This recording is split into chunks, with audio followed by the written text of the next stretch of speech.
ಇವತ್ತೇನು ಹಲವಾರು ವರ್ಷಗಳಿಂದ ಧರ್ಮಸ್ಥಳದ ಮೇಲಿದ್ದಂಥ ಒಂದು ಕಪ್ಪು ಚುಕ್ಕಿ ಅದನ್ನ ಇವತ್ತು ಅಳಿಸ್ತಕ್ಕಂಥ ಕೆಲಸ ಆಗಿದೆ.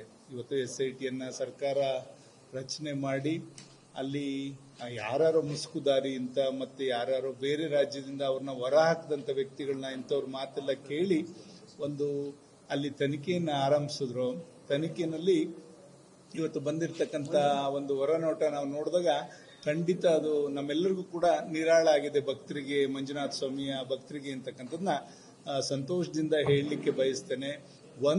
ಇವತ್ತು ಸರ್ಕಾರ ಒಂದು SITಯನ್ನ ರಚನೆ ಮಾಡುವಂತ ಸಂದರ್ಭದಲ್ಲಿ ಅದರ ಸಾಧಕ ಬಾಧಕ, ಅದರಲ್ಲಿರ್ತಕ್ಕಂಥ ಇಂಟೆಲಿಜೆನ್ಸಿ ರಿಪೋರ್ಟ್ಸ್ ಇದೆಲ್ಲದನ್ನು ಕೂಡ ನೋಡಿ ಮಾಡಬೇಕಿತ್ತು ಅಂತಕ್ಕಂಥದ್ದು ನಮ್ಮ ಒಂದು ಒತ್ತಾಯನೂ ಕೂಡ ಇತ್ತು. ಯಾಕೆ ಅಂದ್ರೆ ಯಾವುದೇ ಒಂದು ಹಳ್ಳಿಲೇ ಆಗ್ಬೋದು, ಯಾರೋ ಆಕಸ್ಮಿಕವಾಗಿ ತೀರೋದಂತ ಸಂದರ್ಭದಲ್ಲಿ ಯಾರ್ದೋ ಆಪೇಕ್ಷಣೆ ಇರಲ್ಲ ಅಂತಕ್ಕಂಥದ್ದನ್ನ ನೋಡಿ ಅದನ್ನ ಹಂಗೆ ಕೂಡ ಅವನ್ನ ಕೊನೆ ಮಣ್ಣು ಮಾಡ್ಲಿಕ್ಕೆ ಕೊಟ್ಟಾಗ ಪೊಲೀಸ್ನವರು ಮಧ್ಯೆ ಬಂದು ಅಲ್ಲಿ ಹಾಗೆ ಮಾಡಬಾರ್ದು, ಪೋಸ್ಟ್ ಮಾರ್ಟಮ್ ಆಗ್ಬೇಕು ಅಂತಕ್ಕಂಥದ್ದು ಎಲ್ಲ ಕೂಡ ಒತ್ತಾಯ ಮಾಡ್ತಕ್ಕಂಥದ್ದು ನಾವು ಪ್ರತಿ ಹಳ್ಳಿಗಳಲ್ಲೂ ಕೂಡ ನೋಡ್ತಾ ಇರ್ತೇವೆ. ಹಾಗಾಗಿ ಕಾನೂನು ಅಷ್ಟು ಬಿಗಿ ಇದೆ ಅಂತ ನಾವು ಭಾವಿಸ್ಕೋತೇವೆ.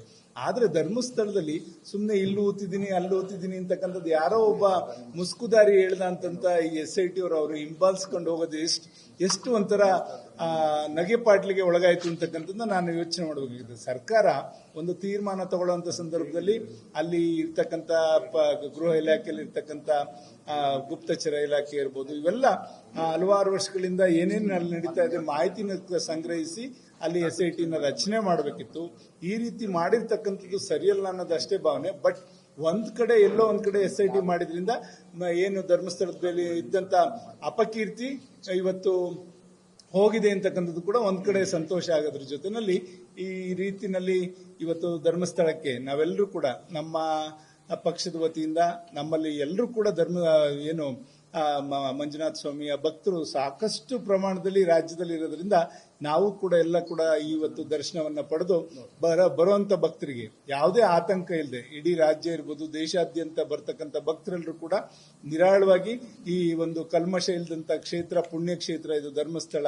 ಇದಕ್ಕೆ ಸಾಕಷ್ಟು ಬಣ್ಣಗಳು ಕಟ್ಟಿದಂಥದ್ದು. ಬೇರೆ ಬೇರೆ ದೇಶಗಳಿಂದನೂ ಕೂಡ ಮಾಧ್ಯಮದಲ್ಲಿ ಇದ್ರ ಬಗ್ಗೆ ಪ್ರಸಾರ ಮಾಡ್ತಾರೆ. ಅಂದ್ರೆ ಎಲ್ಲೆಲ್ಲಿ ಇದನ್ನ ಈ ಕ್ಷೇತ್ರದ ಒಂದು ಈ ಹೆಗ್ಗಳಿಕೆಯನ್ನ ಕುಗ್ಗಿಸ್ಬೇಕು ಅಂತಕ್ಕಂಥ ಹೊರಟಂತವ್ರು ಯಾರ್ಯಾರು ಅಂತಕ್ಕಂಥದ್ದನ್ನ ಇವತ್ತು ಸರ್ಕಾರ ತನಿಖೆ ಮಾಡಿ ಅದೆಲ್ಲದೂ ಕೂಡ ಹೊರಗೆ ಬರಬೇಕು ಅಂತಕ್ಕಂಥ ದೃಷ್ಟಿಯಿಂದ ಇವತ್ತು ನಾವೆಲ್ಲರೂ ಕೂಡ ಮಾಧ್ಯಮದ ಮುಖಾಂತರ ನಾವು ಕೂಡ ಜನತಾದಳದ ಪಕ್ಷದವರು ನಾವೆಲ್ಲ ಒಟ್ಟಿಗೆ ಇವತ್ತು ಈ ಕ್ಷೇತ್ರದ ದರ್ಶನ ಪಡೆದು ಅದರ ಮುಖಾಂತರ ಅಲ್ಲಿ ಇರ್ತಕ್ಕಂಥ ಕಳಂಕವನ್ನು ಹೋಗಲಾಡಿಸಿ ಭಕ್ತರೆಲ್ಲರೂ ಕೂಡ ನಿರಾಳವಾಗಿ ಬಂದು ದೇವರ ದರ್ಶನ ಮಾಡಲಿಕ್ಕೆ ಅನುವು ಮಾಡಲಿ ಅಂತಕ್ಕಂಥ ದೃಷ್ಟಿನಲ್ಲಿ ಭಗವಂತನ ಪ್ರಾರ್ಥನೆ ಮಾಡಲಿಕ್ಕೆ ನಾವೆಲ್ಲರೂ ಕೂಡ ಒಂದು ವೇಳೆಯನ್ನು ನಿಗದಿ ಮಾಡಿಕೊಂಡಿದ್ದೇವೆ.